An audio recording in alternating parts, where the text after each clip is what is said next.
When I went to live with my son, I didn't tell him a thing about the $27 million I inherited from my husband. Thank God I kept my mouth shut because just days later, his wife showed up with a lawyer, and I realized they wanted to rob me of everything. But what they didn't know was that this old woman had lived far too long to be fooled by two shameless vultures who thought they could take advantage of me. It all began when they kicked me out of my own house. Yes. You heard that right. After 40 years of living in that home. After raising my children there. After caring for my husband until his last breath. My son Daniel and his wife Chloe arrived with fake smiles and told me it was for my own good to move in with them, that a 5-year-old woman shouldn't live alone, that they wanted to take care of me in my golden years. Liars. What they wanted was to have me under their roof so they could manipulate me better. But me playing the part of the foolish old woman they thought I was. I said yes. I even thanked them. I told them they were so good to me.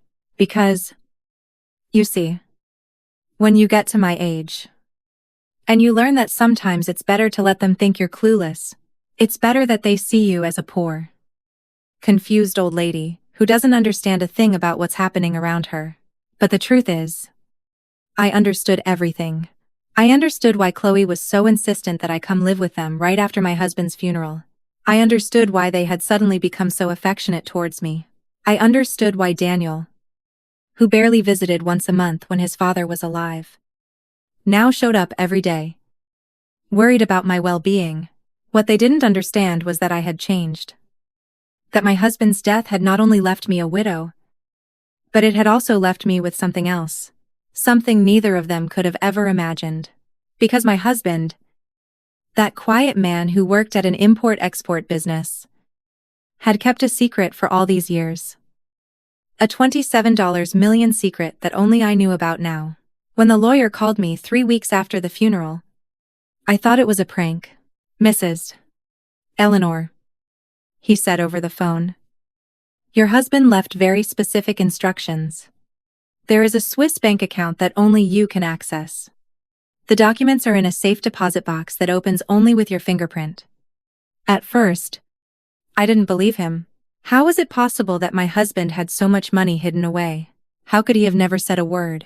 But when I went to the bank and saw the numbers on that screen, when I saw all those accounts in my name, when I realized I was a millionaire and nobody else knew, I understood why my husband had kept the secret. I understood that he was protecting me. That he knew if the family found out, they would see me as a prize to be won instead of a person. And he was right. Because as soon as I moved in with Daniel and Chloe, they began to show their true colors. Chloe, with her flashy red dresses and her always perfect nails, started talking to me as if I were a little girl. Eleanor, don't you worry about money. We'll take care of everything, she'd say while rummaging through my purse looking for my checkbook. Eleanor, you don't need to handle these complicated things anymore. Just leave it to us. Daniel was no better. My own son. The child I had carried in my womb for 9 months. Whom I had raised with so much love. Now spoke to me as if I were a burden. Mom, you have to understand that things have changed. Dad isn't here to take care of you anymore. Now it's Chloe and me who have to look after you. As if I were a piece of furniture to be stored in the attic. But I let them believe I was confused. I let them believe I didn't understand what was happening. I played the part of the absent-minded old woman who didn't even know how to use a smartphone. I pretended I couldn't remember where I'd put my important papers. I acted as if I needed help to understand the most basic things. Because while they thought they were playing me for a fool, I was watching. I was learning. I was preparing myself for what I knew was coming. And what was coming was much worse than I had imagined. The first week living with them was like being in a badly acted play. Chloe would get up every morning and get ready, as if she were going to a party with her bright green dresses and her high heels that clicked through the house like gunshots. She would put on her makeup in front of the dining room mirror while I ate breakfast, talking to me as if I were deaf. Eleanor, dear, today we're going to the bank to sort out some little papers for your account. Okay. It's boring stuff, but necessary. I would nod with my confused old lady face. But inside, I was taking mental notes of every word, every gesture, every lie that came out of her red-painted mouth. Because Chloe didn't know that I had been married to a businessman for 40 years. She didn't know I had seen thousands of contracts, that I had been present at dinners where multi-million-dollar deals were closed, that I had learned to spot a con artist from a mile away. Daniel was more subtle, but no less obvious. My son had inherited his father's caution, but not his intelligence. He would approach me with that fake smile he had perfected since childhood. Whenever he wanted something. Mom, do you remember where Dad kept the important documents? Chloe and I want to help you get everything organized. But we need to know what papers you have. As if I were foolish enough not to understand. They were looking for my assets. The problem was, they didn't know I had nothing to organize. My official assets were a savings account with $12,000, and the house where I had lived for 40 years. That was all that appeared on any documents they could find. The $27 million were so well hidden that not even the best private investigator could have found them without the keys that only I possessed. But they didn't know that. And I had no intention of telling them, because every day that passed, every conversation I had with them, every glance they exchanged, when they thought I wasn't looking, confirmed that I had made the right decision. These two snakes didn't deserve a single cent of what my husband had worked so hard to build. The second week was when they started to apply pressure. Chloe came into my room early one morning without knocking, carrying a breakfast tray, and that smile I had grown to hate. Eleanor, my love, I brought you your favorite breakfast. It was not my favorite breakfast. It was watery oatmeal, with mushy fruit, but I smiled and thanked her as if she had brought me a feast. You know, Eleanor, she said, sitting on my bed, without permission. Daniel and I have been thinking about your future. A woman your age needs security. She needs to know that someone will take care of her when she can no longer care for herself. Her eyes shone with a greed that made me sick to my stomach. We spoke with a lawyer friend of ours, Mr. Price. And he says it would be a very good idea for you to make a will. You know, just to get everything in order. There it was. The opening move. The first play in the chess game. They thought they were playing with me. But what they didn't know was that I had been playing chess long before they were even born. A will, I asked in a trembling voice, pretending to be overwhelmed. But I don't have anything important to leave. Oh, Eleanor. I don't say that. Chloe cooed in that phony voice she used for manipulation. You have the house. You have your savings. You have valuable things. It's important that everything is legal. That someone responsible takes care of your things when you're no longer here. Someone responsible. As if she and Daniel were the definition of responsibility. That afternoon, when they thought I was taking a nap, I heard them talking in the kitchen. Their voices carried clearly to my room, and every word was like a nail in the coffin of my trust for them. It has to be soon, Chloe was saying. We can't wait for her to die of natural causes. We need her to sign those papers before someone else gets involved. What if she doesn't want to sign? Daniel asked, with that scared little boy voice he'd had his whole life. We can't force her. Of course we can. Chloe replied with a coldness that chilled my blood. Your mother is old. She's confused. She's vulnerable. The lawyer, Price, knows how to handle these cases. He can certify that she isn't in a condition to make her own decisions. That she needs a legal guardian. And who would be the guardian? Daniel asked. Us. Obviously. Chloe shot back, as if it were the most natural thing in the world. We're her family. We're the only ones who care about her. And once we're her legal guardians, we can do whatever we want with her assets. There was the entire plan. They wanted to have me declared mentally incompetent so they could steal everything they thought I had. They wanted to use my age and my supposed confusion to get their hands on my house. My savings. Everything that was mine. They didn't know that what I really had was far more than they could have imagined in their wildest dreams. But they also knew that what they were planning was cruel. It was heartless. It was exactly the kind of abuse that thousands of seniors suffer every day at the hands of their own families. And that hurt me more than anything else. It wasn't just that they wanted to rob me. It was that they were willing to destroy my dignity, my autonomy, my right to make my own decisions just to get money they didn't even need. Because, you see, Daniel had a good job. Chloe worked too. Although she spent more time spending than earning, they lived in a nice house, had 2 cars, and took vacations twice a year. They weren't financially desperate. They were just greedy. They simply thought they deserved more than they had. And I was the easy way to get it. That night, alone in my room, I took out the cell phone I had hidden in my purse. Yes, I had a cell phone. Yes, I knew how to use it perfectly. Another one of the lies I'd led them to believe was that I didn't understand modern technology, but the truth was, my husband had taught me how to use all these things years before he died. Eleanor, he had told me, the world is changing. You have to learn how to navigate it if you want to survive. I dialed the number my husband's lawyer, Arthur Vance, had given me. A serious, professional man who had handled my husband's business for over 20 years. When he answered, I explained the situation in a low voice. Mr. Vance, I said, I need your help. My family is trying to rob me, and I think they're going to try to have me declared mentally incompetent. Mrs. Eleanor, he replied, in a voice that conveyed calm. Don't you worry. Tomorrow morning, I will begin preparing everything necessary to protect you. But I need you to keep acting as if you know nothing. I need you to let them think their plan is working. Why?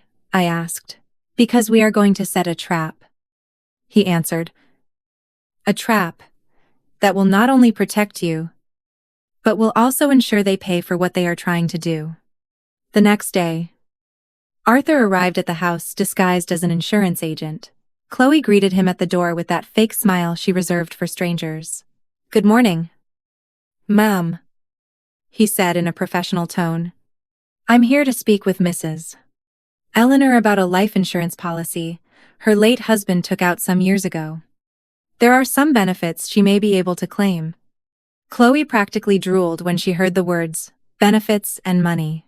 Oh, how wonderful, she exclaimed, with an excitement she couldn't hide. Eleanor's here. But she's been a bit confused lately. Perhaps it would be better if you spoke with me. I'm her daughter-in-law, and I'm helping her with all her financial affairs. Arthur glanced at me with an expression only I could interpret. Of course, Mom. But the law requires that I speak directly with the beneficiary. It's just a few routine questions. Chloe had no choice but to call me over. But she stood beside us the entire time, trying to hear every word. Mrs. Eleanor, Arthur said, his voice just loud enough for Chloe to hear. According to our records, you may be entitled to claim a payout from your husband's policy. But I need you to sign a few documents to process the claim. Chloe practically jumped with excitement. In her greedy mind, she was already spending money she didn't even know existed. But what was really happening was that Arthur was handing me completely different documents. Documents that protected me legally.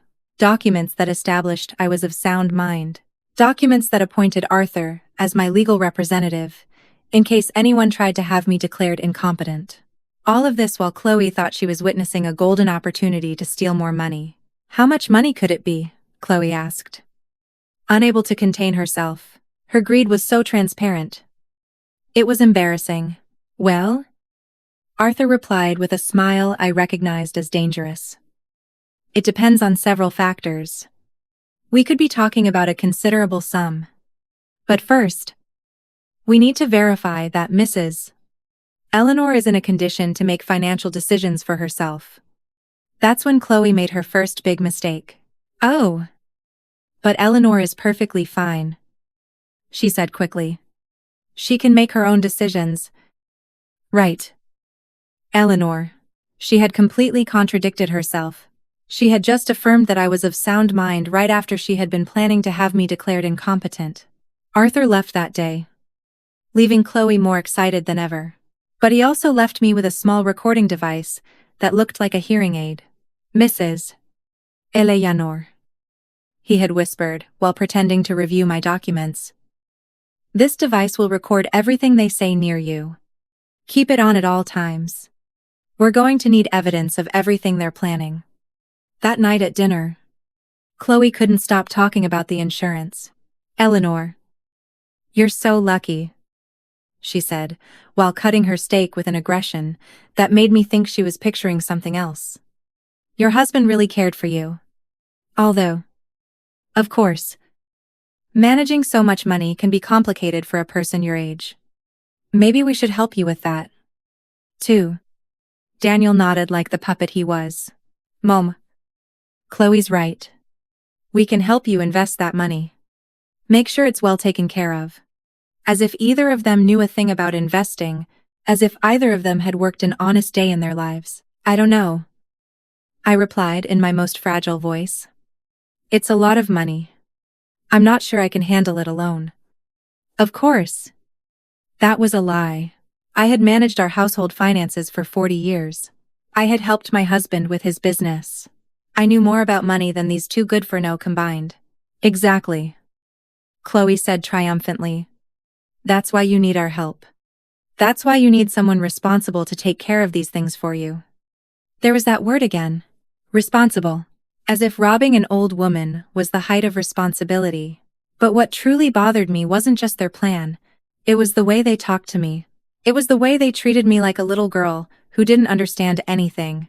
It was the way they had decided that my life, my money, my decisions now belonged to them, simply because I had gotten older. Because, you see, aging isn't just a physical process. It's also a social one. Society decides that when you reach a certain age, you're no longer a whole person. You no longer have the right to make your own decisions. You no longer have a right to your privacy, your dignity, your autonomy, and family is often the first to treat you like an object instead of a person. But I wasn't just any old woman. I was Eleanor. A woman who had raised 3 children, who had built a home, who had worked side by side with her husband to create a prosperous life. I was a woman who had learned to read people, to detect their lies, to protect herself from their manipulations. And now, I was a woman with 27 million hidden dollars, and the determination to use them to teach these two parasites a lesson. The next day, Chloe announced she had made an appointment with her lawyer friend, Eleanor. Darling, she said in that sickly, sweet voice she had perfected. Mr. Price wants to meet you. He's going to help us organize all your legal papers. You know, just to get everything in order. Gregory Price turned out to be exactly what I expected. A man in his 50s, with a cheap suit and a sharp smile.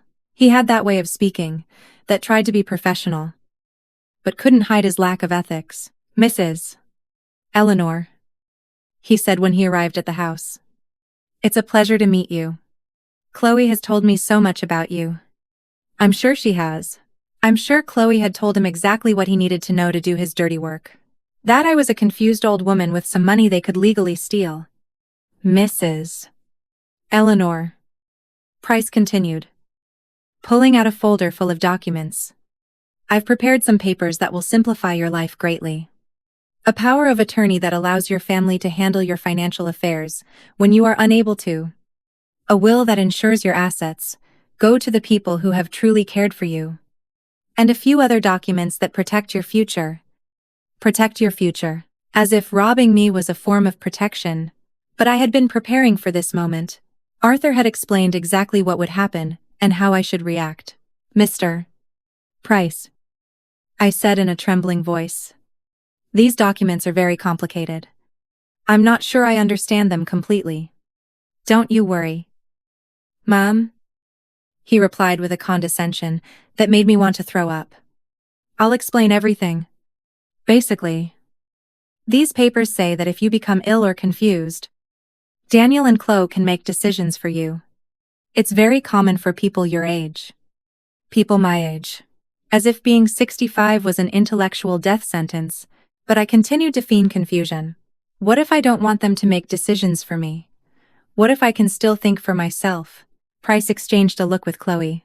A look that said, "This old lady is being more difficult than we thought." "Mrs. Eleanor," he said, with forced patience. "No one is saying you can't think. But it's important to be realistic. Age brings changes. And it's better to be prepared for those changes." "Asha brings changes." "Yes. It does. But it also brings wisdom. It also brings experience. It also brings the ability to see through the lies of people like him." "And if I don't want to sign?" I asked. The silence that followed was deafening. Chloe stiffened. Daniel shifted uncomfortably in his chair. Price adjusted his tie. Because there it was. The question they didn't want me to ask. The question that revealed I might not be as easy to manipulate as they had thought. "Well," Price finally said, "you have the right not to sign. But I must warn you that if you don't take these precautions now, it could be more difficult to protect you later. If one day you do become confused, a judge might have to make these decisions for you." A threat. Clear and direct. "Sign these papers voluntarily. Or we'll have them signed for you involuntarily." But I smiled my most innocent smile. "Well, if it's what's best for me, I suppose I should sign. But I'd like to read everything over first. Can I take a few days to think about it?" Price didn't look happy. But he had no choice. "Of course. Mom. Take all the time you need. But remember, these documents are designed to protect you." Protect me. The most dishonest word I had heard in my life. That night, after Price had left, Chloe and Daniel followed me to my room. They didn't knock. They just walked in as if it were their right. As if my privacy no longer existed. Chloe sat on my bed without permission, while Daniel stood by the door like a guard. "Eleanor," Chloe began in that tone she used when she wanted to seem maternal, but which sounded more like a snake pretending to be a dove. "We need to have a serious talk with you. Daniel and I are very worried about you." Worried about what? I asked, feigning innocence, while Arthur's little device recorded every word. "About your behavior," Daniel answered, finally showing some backbone. "Even if it was for something so cowardly. Lately, you've been different. More suspicious. More resistant to getting help. Resistant to getting help. As if refusing to be robbed was a mental illness. I don't understand," I mumbled, perfecting my confused old woman act. "I just want to be sure of what I'm signing." "Is that wrong?" Chloe leaned towards me, and I could smell her cheap perfume mixed with desperation. "Eleanor. Dear. Sometimes, when people get older, they become paranoid. They start to distrust even their own family. It's normal. But it's also dangerous." Paranoid. That was the new word they were going to use to describe me. First confused. Now, paranoid. They were building their case step by step. "The doctor we know could help you," Chloe continued. "He could give you something to make you feel calmer. More trusting. And in the meantime, we can take care of all these complicated things that are stressing you out. A doctor. Medication to calm me. They were threatening to drug me, to make me more manageable." The sheer level of their wickedness left me speechless for a moment. "I don't feel stressed," I finally managed to say. "I just want to understand what I'm signing." "Mom," Daniel said with that frustrated child's voice he'd used his whole life when he didn't get his way. "You can't keep being so distrustful. We're your family. All we want is to take care of you. Take care of me. If that was their way of caring, I'd rather they openly hated me." "All right." I sighed as if giving in. "Maybe you're right. Maybe I am being too suspicious." I saw their eyes light up with greed. "But I'd still like to read the documents one more time before I sign. Just to be sure." "Of course," Chloe said quickly. "Take all the time you need. But remember, Mr. Price is a very busy man. We can't keep him waiting too long." After they left my room, I sat in the darkness, processing what had just happened. They didn't just want to rob me. They wanted to drug me. They wanted to declare me mentally incompetent. They wanted to completely destroy my autonomy as a human being. And all for money they didn't even know existed. The next day, while they thought I was napping, I heard another conversation in the kitchen. This time, their voices were more urgent, more desperate. "She's taking too long," Chloe said.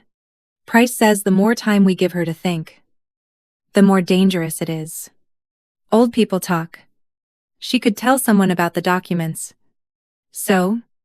What do you suggest?" Daniel asked. "That we pressure her more.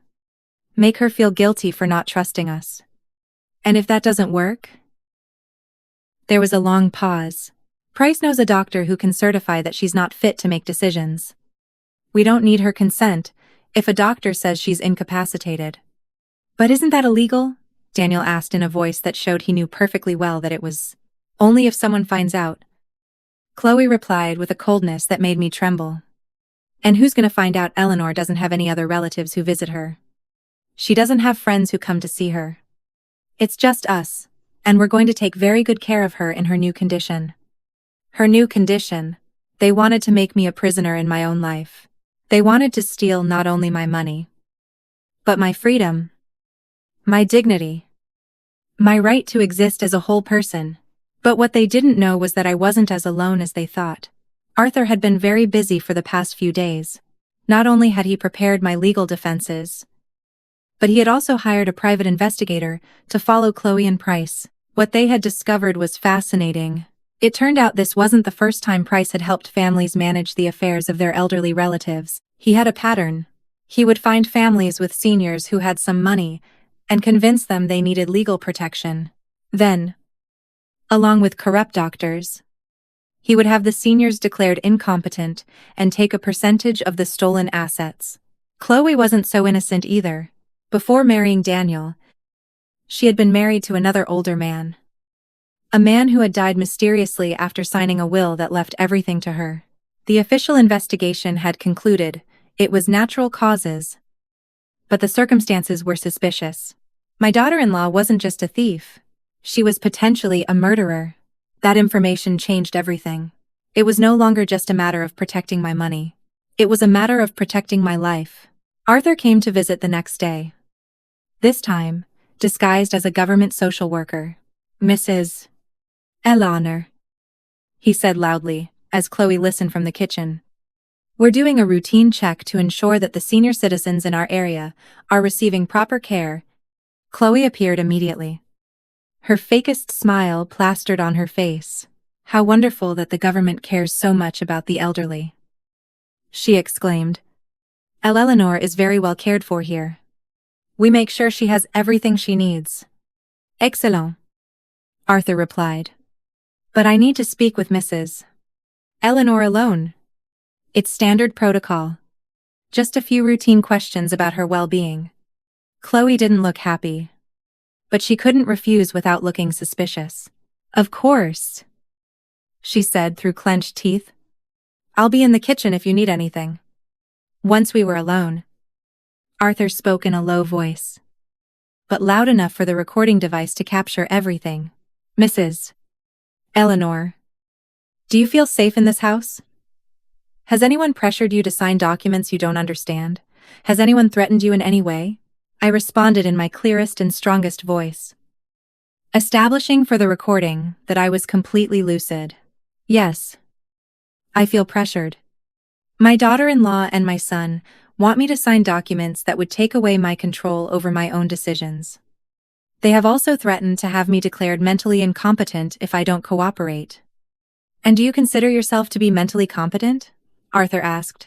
"Completely," I answered. "I can think for myself. I can make my own decisions. And I don't need anyone to control me." Chloe, who had obviously been listening from the kitchen, appeared at the door. Her face, a mask of panic. "Eleanor. Dear. I think you're confused. Nobody is pressuring you. We just want to help you. But Arthur ignored her completely. Mrs. Eleanor, if you feel that you are being abused or manipulated, we have resources to help you. Would you like us to connect you with Adult Protective Services?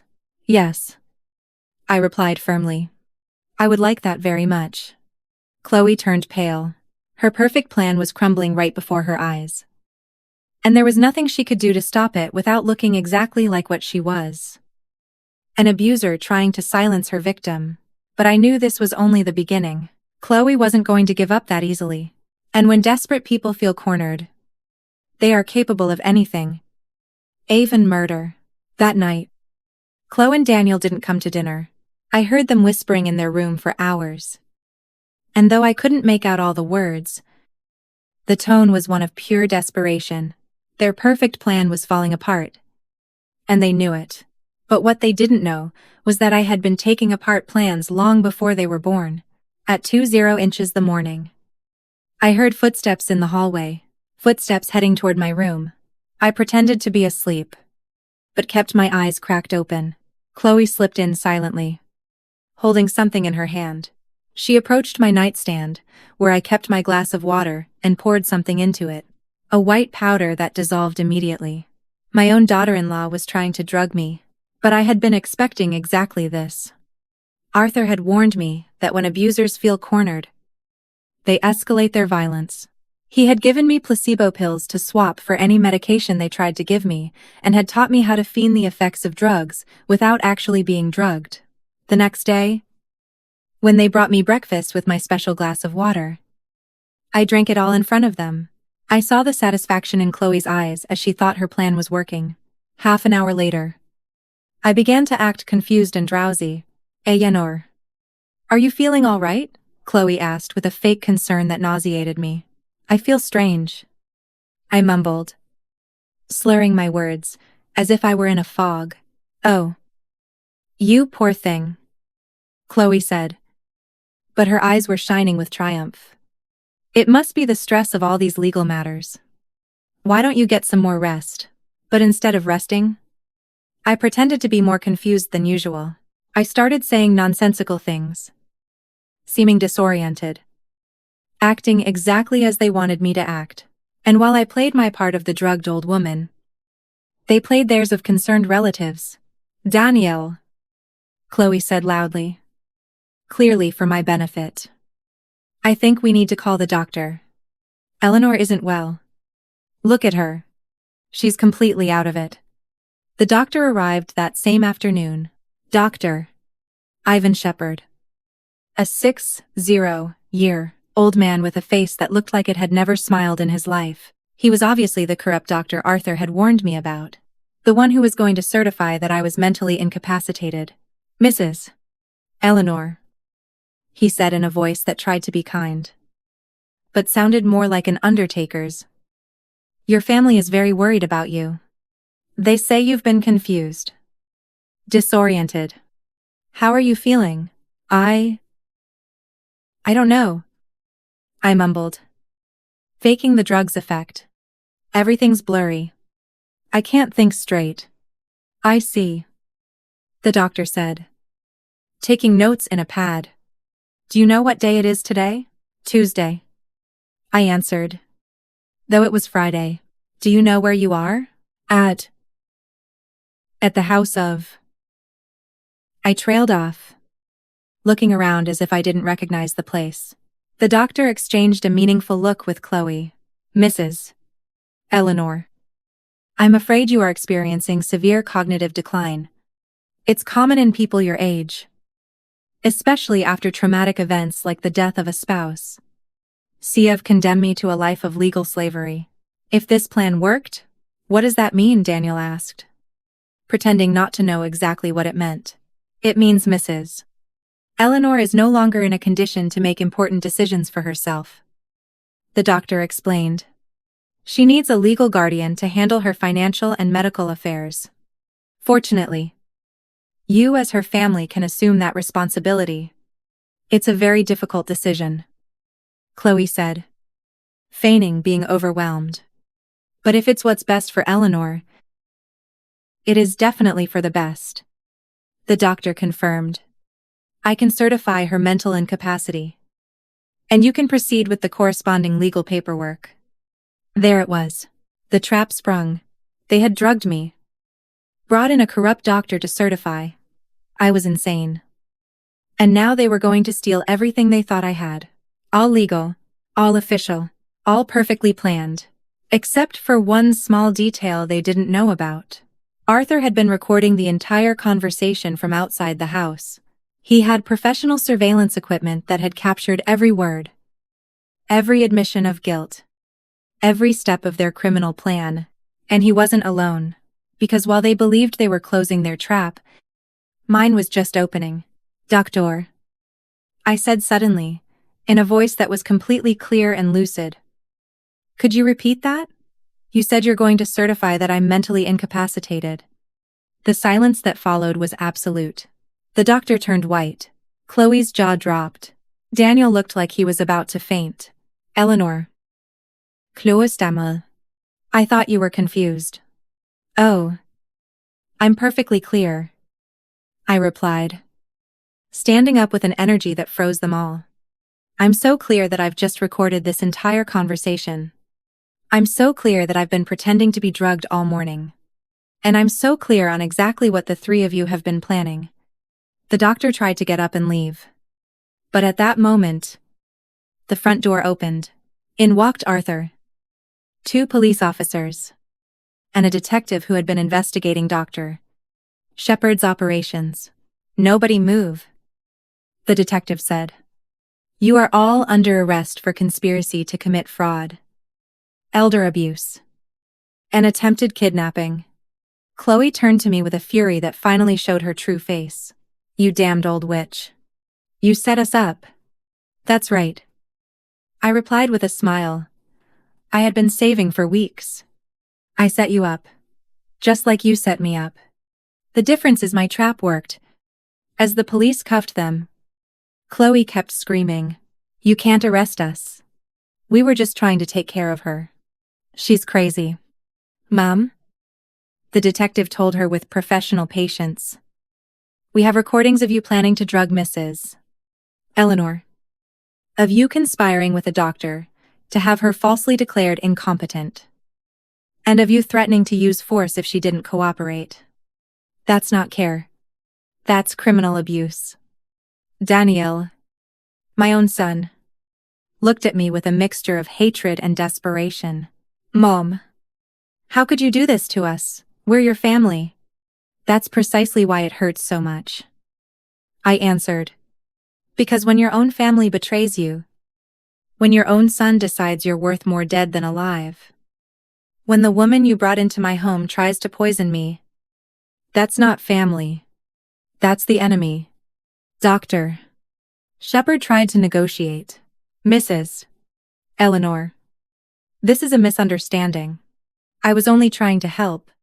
Doctor. Arthur interrupted him. We have evidence that you've been involved in at least 12 similar cases in the last 5 years. Falsifying psychiatric evaluations is a federal crime. You're going to have a lot of time in prison to think about all the help you've given. As they were led away, Chloe screamed one last threat at me. This isn't over. Eleanor, I will find a way to destroy you. But I just smiled, because what Chloe didn't know was that this was just the beginning. I had won the first battle. But the war wasn't over, and I had $27 million to fund a revenge she would never see coming.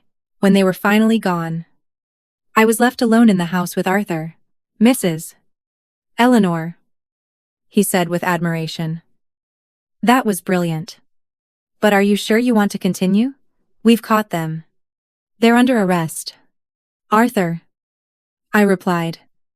Those 3 are just the tip of the iceberg. How many other seniors are suffering what I was about to suffer? How many other families are robbing their own parents and grandparents? How many other doctors are selling false certificates of incompetence? You're right, he admitted. It's a much bigger problem. Exactly, I said, feeling a resolve I hadn't felt in years. And now I have the resources to do something about it. That night, alone in my own house for the first time in weeks, I took out the bank documents I had kept hidden. $27 million. A fortune my husband had quietly amassed, protecting it from exactly the kind of people who had just been arrested. But now I was going to use that fortune for something he never would have imagined. I was going to use it for a war. The following days were like waking from a nightmare and stepping into a dream. For the first time in months, I could walk through my own house without someone watching me. I could make my own decisions without someone questioning me. I could be myself without having to pretend to be a helpless old woman. But that freedom came with a rage that had been silently growing for weeks. Arthur came to visit the next day, with news on the case. Mrs. Eleanor, he said, reviewing his documents. Chloe and Daniel are being held without bail. The judge deemed them a danger to the community, especially to vulnerable seniors. Dr. Shepard is also in custody, and his medical license has been suspended indefinitely. And Price, I asked. Price is more complicated, Arthur admitted. He's a lawyer. He knows the system. He's trying to cut a deal with the prosecutor's office, offering information on other cases in exchange for a reduced sentence. Other cases, yes. It turns out this operation was much larger than we thought. Price has been working with a network of corrupt doctors, fake social workers, and even some bank employees to identify seniors with money and systematically rob them. That made my blood boil. It wasn't just my case.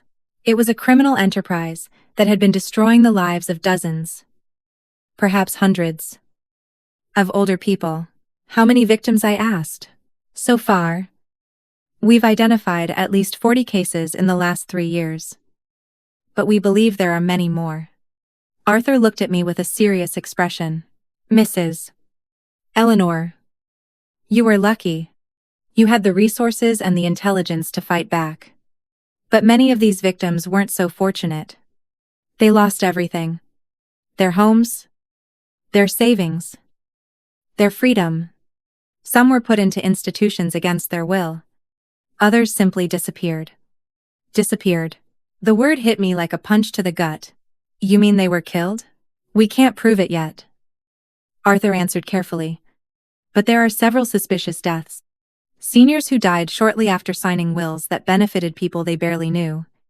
Deaths that were certified as natural by the very same doctor, Shepard. In that moment, I knew my personal war had become something much bigger. It was no longer just about revenge for what they had done to me. It was about justice for all the victims who never had a chance to defend themselves. Arthur, I said with a determination that surprised even me, I want to use my money to destroy this entire network. I want to find every victim. I want to compensate their families. And I want to make sure these people can never do this to another person again. That's going to require a lot of resources. He warned me. Private investigators. Specialized lawyers. Maybe even security teams. We could be talking about millions of dollars. I have 27 million. I reminded him. And now I know exactly what I'm going to use them for. The next few days were a whirlwind of activity. Arthur hired the best private investigators in the country. We retained law firms specializing in crimes against the elderly. We set up temporary offices in 3 different cities to coordinate the investigation. And I, for the first time in my life, became the head of an operation that would have made my late husband proud. The results were devastating for the criminal network, but also heartbreaking for me. We found a 72-year-old woman who had been declared incompetent after her niece drugged her for weeks. They had stolen her house and her life savings, and had her committed to a nursing home where she was kept permanently sedated, so she couldn't complain. We found an 80-year-old man who had signed over power of attorney after his stepson threatened to send him to a psychiatric hospital if he didn't cooperate. They had emptied all his bank accounts and left him living in deplorable conditions in a miserable apartment. We found an elderly couple who had been separated after a professional caregiver convinced them they needed specialized care. They had been put in different institutions, their house had been sold, and neither of them knew where the other was. Each case was more horrific than the last. Each story was a knife to the heart. but it was also fuel for my resolve. But what truly made me explode with fury was when we discovered that Chloe had been planning this since before she even married Daniel. She had researched our family, studied our finances, and calculated exactly how much she could steal. Her marriage to my son hadn't been about love. It had been a long-term business plan. And the worst part was that Daniel knew. My investigators found emails between them from before the wedding, discussing how to handle the mother-in-law problem when the time came. My own son had been planning to rob me from the day he got married. That revelation broke my heart. But it also unleashed something within me that had been contained for far too long. I was no longer Eleanor, the betrayed widow. I was Eleanor, the avenger. Eleanor, the bringer of justice. Eleanor, the woman who was going to use every cent of her 27 million to ensure these criminals paid for every life they had destroyed. But while I was organizing my crusade, they weren't sitting idly in jail. Chloe apparently had more resources than we had imagined. She had managed to contact other members of the criminal network who were still free. And they were planning something to silence me permanently. Arthur arrived at my house one morning with an expression I had never seen on him before. "Mrs. Eleanor," he said without preamble, "we have a problem. Our contacts in the police have informed us that there's a contract out on your life." "A contract? Chloe has put a price on your head." "50,000,000. 000 for anyone who eliminates you before you can testify at the trial. And there are people willing to collect." I was silent for a moment, processing the information. My own daughter-in-law had put a price on my life. The woman who had lived in my house, eaten at my table, and pretended to love me for years now, wanted me dead. "What do you recommend?" I finally asked. "That you leave the country for a while? That you wait until the trial is over and everyone is in prison? That you protect yourself until it's safe to return?" But I had a different idea. "No, Arthur, I'm not going to run. I'm going to do the exact opposite." "What do you mean?" I smiled. A smile I had been saving for this exact moment. "I mean, it's time for Eleanor, the invisible old woman, to disappear forever. And it's time for Eleanor, the most dangerous woman in the country, to make her first public appearance. Mrs. Eleanor. Chloe wants to play with hitmen perfect. I have $27 million to hire the best bodyguards in the world. She wants to threaten me. Perfect.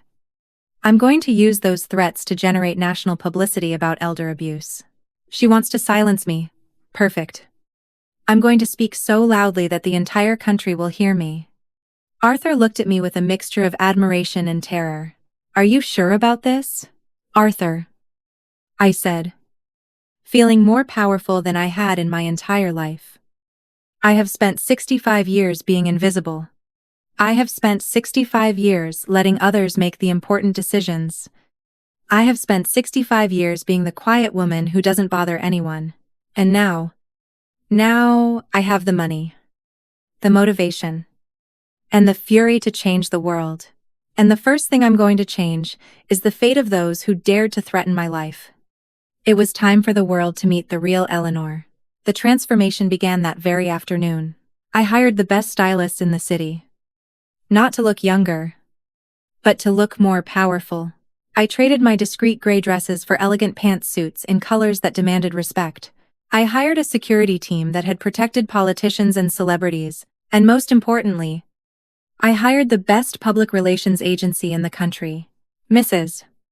Eleanor, the agency director, a woman named Patricia, in her 40s, with the sharpest gaze I'd ever seen, told me, "Your story is exactly what this country needs to hear. But we have to tell it the right way. You are not going to be the victim. You are going to be the hero." In 3 days, my story was on every national news channel. The millionaire widow who brought down an abuse ring, the headlines screamed. The 65-year-old woman who outsmarted her own scammers, Eleanor Morales, the silent avenger. But I wasn't content with just being a news story. I wanted action. I established the Eleanor Morales Foundation for the Protection of Seniors with an initial donation of $10 million. I hired the country's top lawyers to work exclusively on elder abuse cases. I set up a toll-free hotline where any senior could report abuse. And most importantly, I offered a $1 million reward for information leading to the capture of any member of the criminal network still at large. The results were immediate and spectacular. In 1 week, we had received over 500 calls.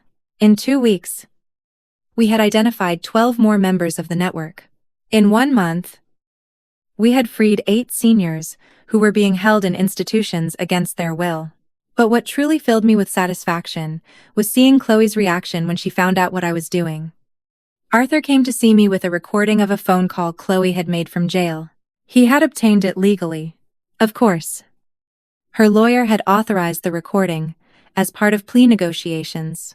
That old hag played me, Chloe screamed on the recording. She made us think she was a poor, helpless old woman. And it turns out she's a multi-millionaire. She has $27 million and never told us a thing. Chloe. Calm down, her lawyer's voice said. This isn't helping your case. My case is screwed, she shot back. Eleanor set the perfect trap. She pretended to be vulnerable so we would make all the mistakes. And now she's using her money to destroy all of us. Did you know about the money? Before the lawyer asked. Of course not. If I'd known she had $27 million, I never would have tried to steal $12. Ling ling ling. I would have found a way to steal all of it. That confession made me laugh out loud. Chloe had just publicly admitted that her only mistake was underestimating how much money she could have stolen. She showed not a shred of remorse for the harm she had caused. She was just mad she hadn't stolen enough. But the recording also revealed something more important.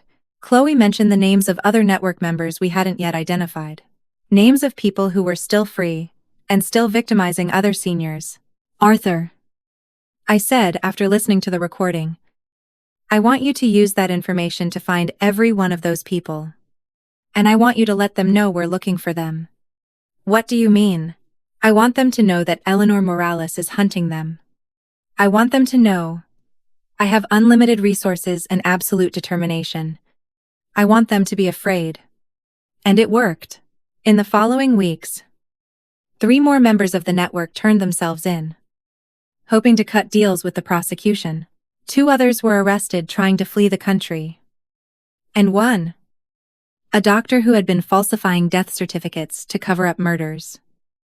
I was found dead in his home with a suicide note, confessing his crimes.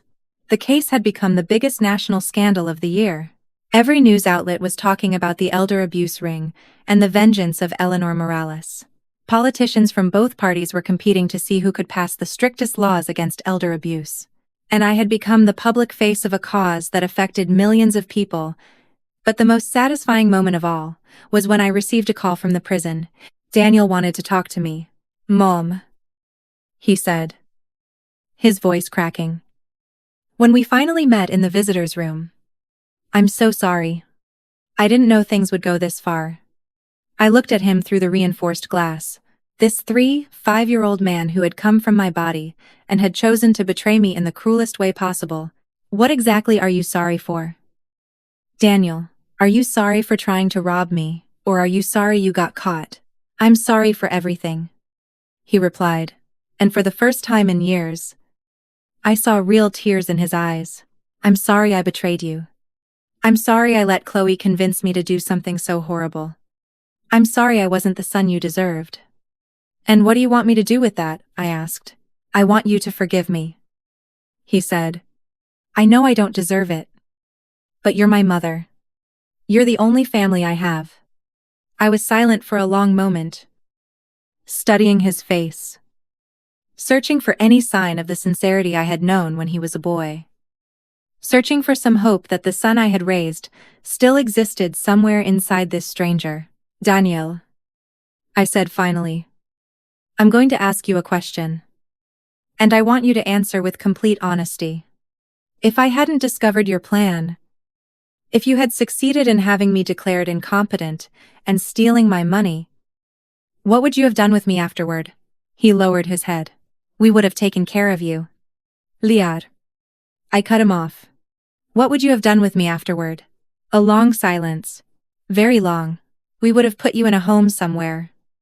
He finally admitted. And if I had resisted? If I had tried to escape? If I had tried to tell the truth? Another silence. Even longer this time. Chloe said that there would be ways to keep you calm. He mumbled. Drugs. Yes. And if that hadn't worked, the silence that followed gave me the answer I needed. My own son. The child I had carried for 9 months. Whom I had nursed.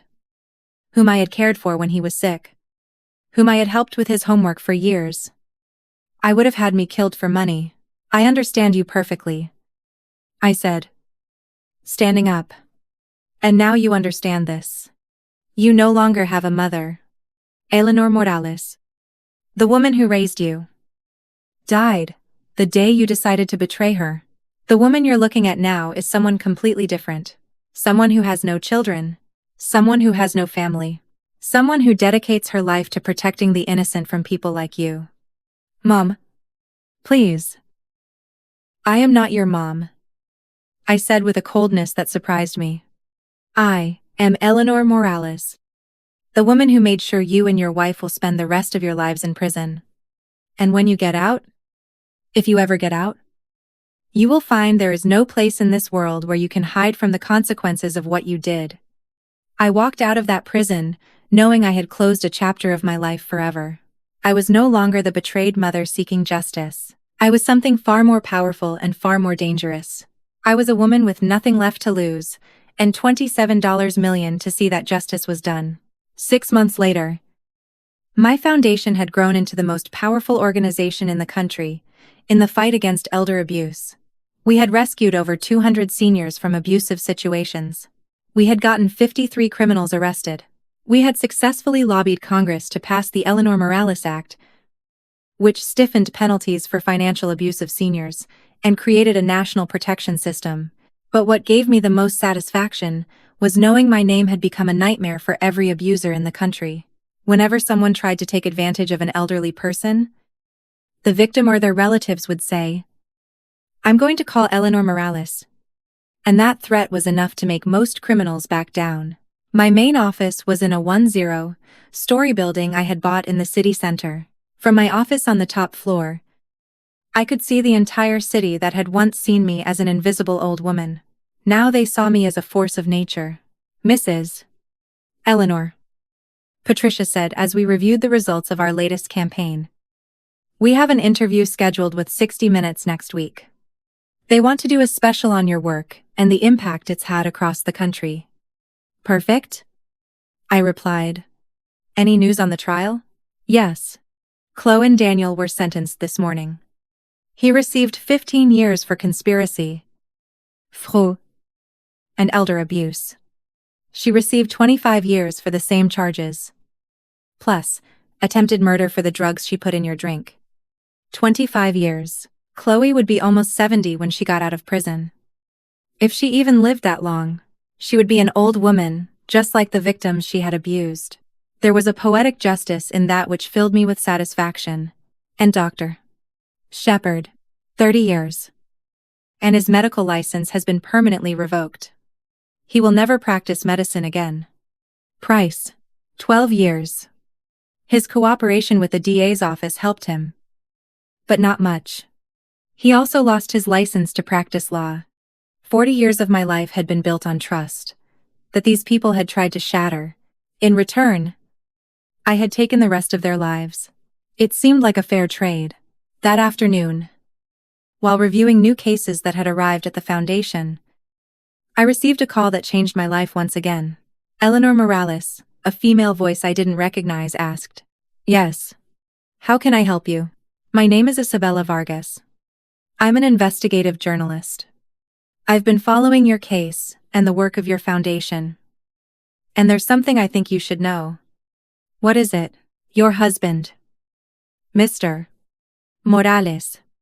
I think there's more to his story than you know. Could we meet? Isabella turned out to be a young woman. About 30. With the same determination in her eyes that I had developed. She arrived at my office with a box full of documents and photographs. Mrs. Eleanor, she said, opening the box. I've been investigating your husband's financial operations for the last 6 months. What I found is going to change everything you think you know about him. What do you mean?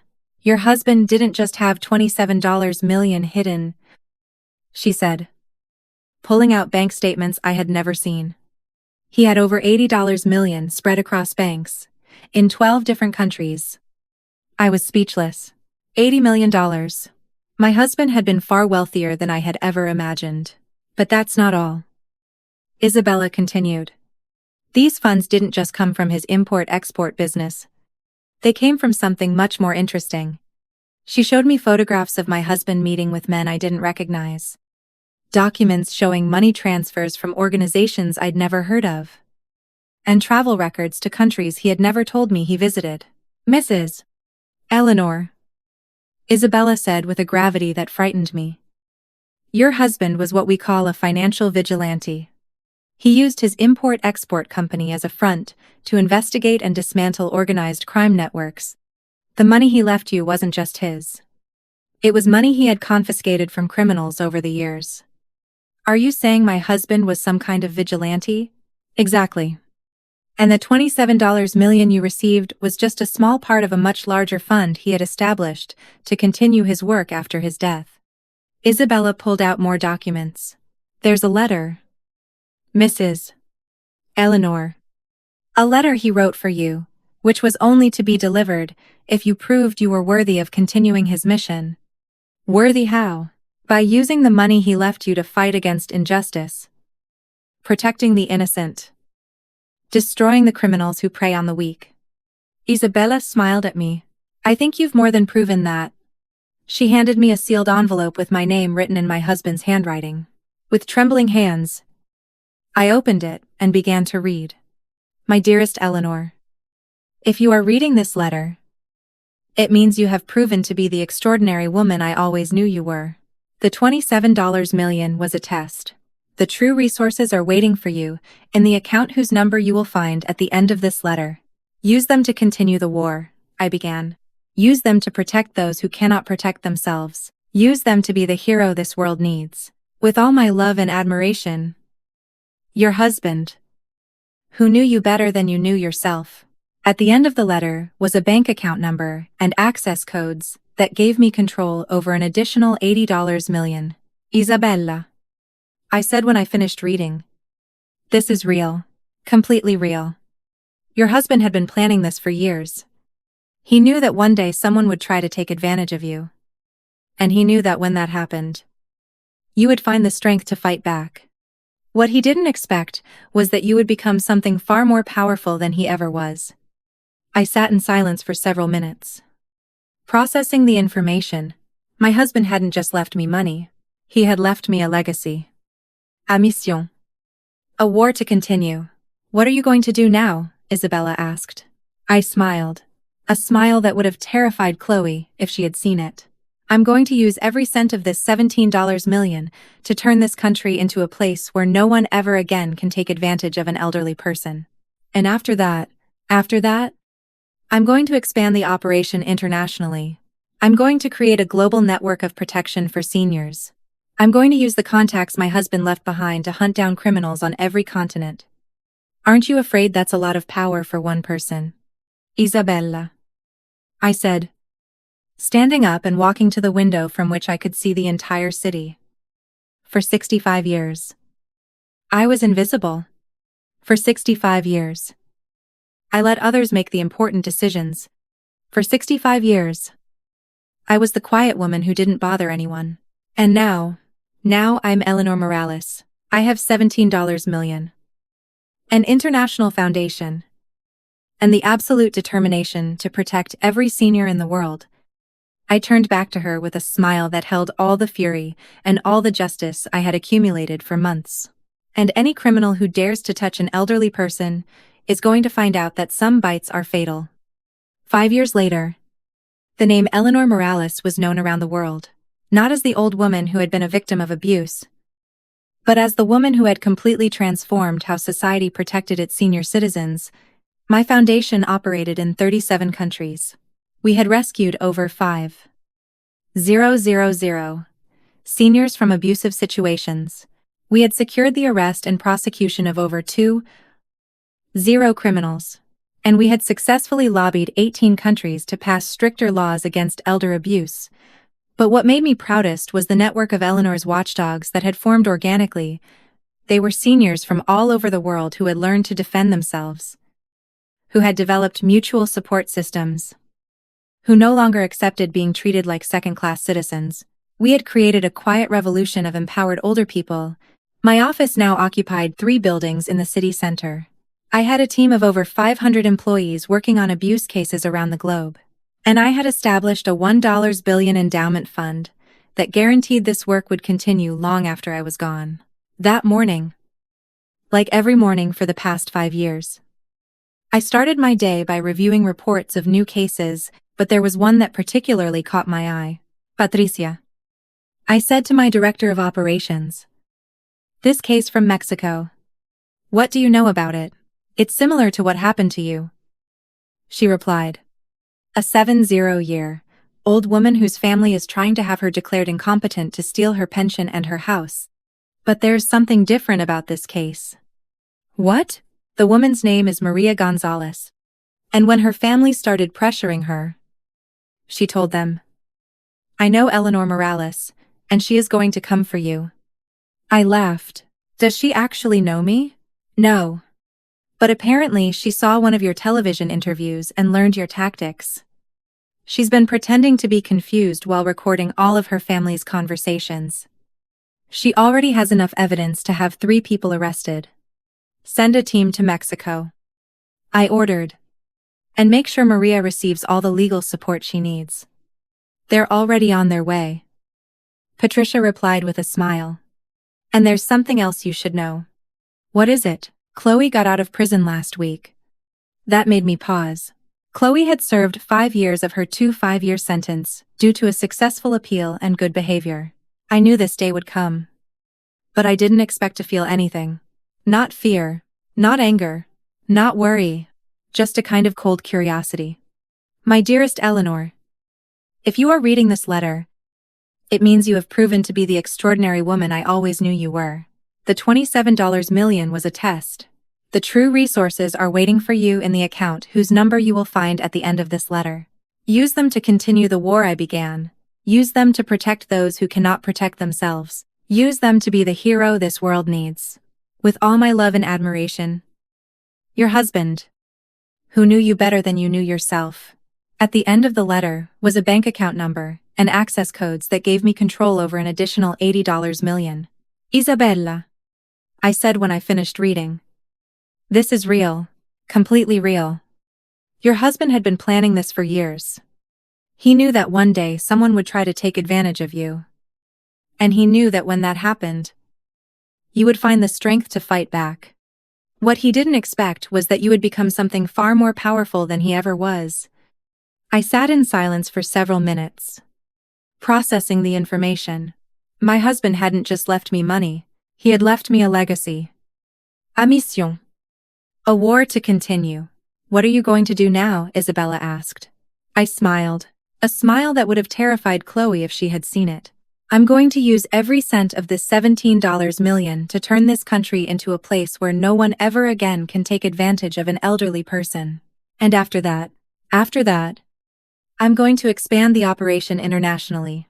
I'm going to create a global network of protection for seniors. I'm going to use the contacts my husband left behind to hunt down criminals on every continent." "Aren't you afraid? That's a lot of power for one person." "Isabella," I said, standing up and walking to the window from which I could see the entire city. "For 65 years, I was invisible. For 65 years, I let others make the important decisions. For 65 years, I was the quiet woman who didn't bother anyone. And now I'm Eleanor Morales. I have $17 million. An international foundation. And the absolute determination to protect every senior in the world. I turned back to her with a smile that held all the fury and all the justice I had accumulated for months. And any criminal who dares to touch an elderly person is going to find out that some bites are fatal. 5 years later, the name Eleanor Morales was known around the world. Not as the old woman who had been a victim of abuse, but as the woman who had completely transformed how society protected its senior citizens. My foundation operated in 37 countries. We had rescued over 5,000 seniors from abusive situations. We had secured the arrest and prosecution of over 2,000 criminals. And we had successfully lobbied 18 countries to pass stricter laws against elder abuse. But what made me proudest was the network of Eleanor's watchdogs that had formed organically. They were seniors from all over the world who had learned to defend themselves, who had developed mutual support systems, who no longer accepted being treated like second-class citizens. We had created a quiet revolution of empowered older people. My office now occupied 3 buildings in the city center. I had a team of over 500 employees working on abuse cases around the globe, and I had established a $1 billion endowment fund that guaranteed this work would continue long after I was gone. That morning, like every morning, for the past 5 years, I started my day by reviewing reports of new cases. But there was one that particularly caught my eye. Patricia, I said to my director of operations. This case from Mexico. What do you know about it? It's similar to what happened to you, she replied. A 70-year-old woman whose family is trying to have her declared incompetent to steal her pension and her house. But there's something different about this case. What? The woman's name is Maria Gonzalez. And when her family started pressuring her, she told them, I know Eleanor Morales and she is going to come for you. I laughed. Does she actually know me? No. But apparently she saw one of your television interviews and learned your tactics.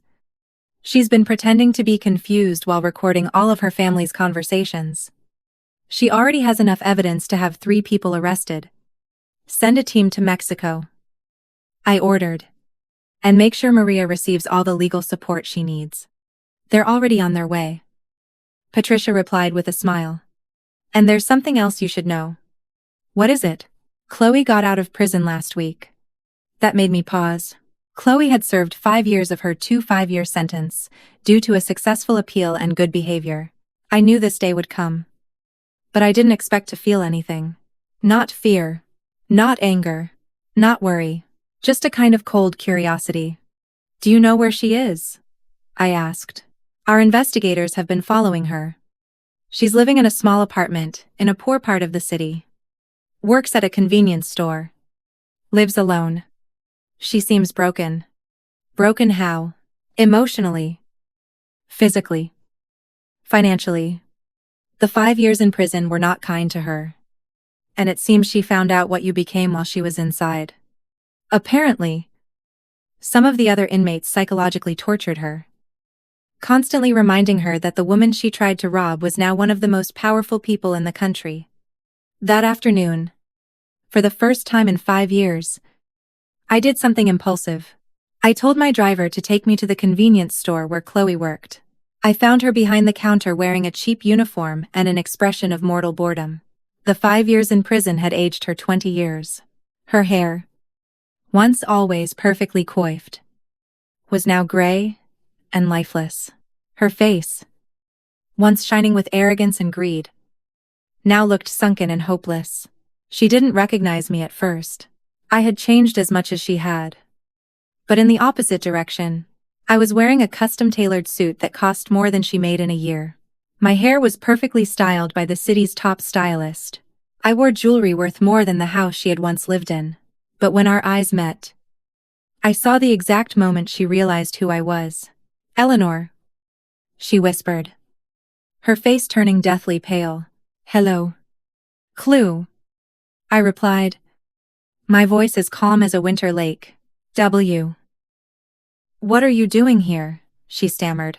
I wanted to see you. I said simply. I wanted to see what you had become. She looked around nervously, as if expecting bodyguards to appear and arrest her. Or worse, Eleanor. I. I'm so sorry. I know what we did was wrong. I've had 5 years to think about it. And do you know what's most interesting? Chloe, I interrupted her. What? That if you hadn't betrayed me, if you hadn't tried to steal from me, if you hadn't put drugs in my drink and tried to have me declared insane, I would have died being exactly what you thought I was. En invisible. Helpless old woman. She didn't answer. She just stared at me with a mixture of terror and confusion. But thanks to you, I continued, I became something so much more powerful. Thanks to your betrayal. I discovered I had the capacity to be a warrior. Thanks to your cruelty. I found my true purpose in life. Eleanor. Please. No. I cut her off again. I'm not going to hurt you. Chloe. I'm not going to send you back to prison. I'm not going to ruin the pathetic little life you've built here. No. Because you're no longer important enough to me to dedicate another second of my time. I took an envelope from my purse and placed it on the counter. But I want you to have this. What is it? A check for $10. Ling ling ling. Her eyes widened in shock. Why? Because I want you to live a long life. Chloe. I want you to live for many, many years. I want every day you wake up to remember that the woman you tried to destroy became one of the most powerful women in the country. I want every time you see my name in the news. Every time you hear about the Eleanor Morales Foundation. Every time someone mentions the laws I changed and the lives I saved. And you remember that it all exists because you underestimated me. I took the check and put it directly into her hand. This money isn't charity. It's my investment in your misery. Because every time you spend it, you will remember that it came from the woman you defeated without even realizing it. I walked out of that store, knowing I had closed the final chapter of my old life. Chloe was no longer my enemy. She was just an old woman working in a convenience store, living with the weight of knowing she had lost the most important war of her life. That night, sitting in my office overlooking the city lights, I reflected on the incredible journey my life had been. It had begun as Eleanor the invisible, the old woman, no one noticed. It had passed through Eleanor the victim, the woman betrayed by her own family. Then I had become Eleanor the avenger, the woman who destroyed her enemies. And finally, I had transformed into Eleanor the hero, the woman who protected the innocent around the world. But more than all of that, I had become Eleanor, the free from society's expectations of what a woman my age should be, free from the need to be loved by people who didn't deserve me, free from living a small, quiet life. My phone rang, interrupting my thoughts. It was Patricia, Mrs. Eleanor, she said, excitement in her voice. I just got a call from Sweden. They want to nominate you for the Nobel Peace Prize for your work in protecting the rights of senior citizens. I smiled. The Nobel Peace Prize for a woman who had started this war as an act of personal revenge. You know what? Patricia, I said. What? I think I'll accept. But only if I can use my acceptance speech to send a message to every abuser in the world. What message? That some old women bite, and that when we bite, the wound is fatal. I hung up the phone and looked out the window one last time. Somewhere in that city, there were seniors being abused at this very moment. Somewhere in the world, families were plotting to steal from their own parents and grandparents. Somewhere, criminals thought that old people were easy prey. But I also knew that somewhere there was an old woman who was refusing to be a victim. There was a grandmother recording her grandchildren's threats. There was a widow calling the police instead of suffering in silence, because I had shown that it was possible. I had shown that it is never too late to fight back. I had shown that age can be a mask for ferocity, and that gray hair can hide very sharp fangs. And that, I thought as I turned off the lights in my office, was the most perfect revenge of all. I hadn't just destroyed my enemies. I had inspired an entire generation of seniors not to let themselves be destroyed. Some bites, after all, are contagious.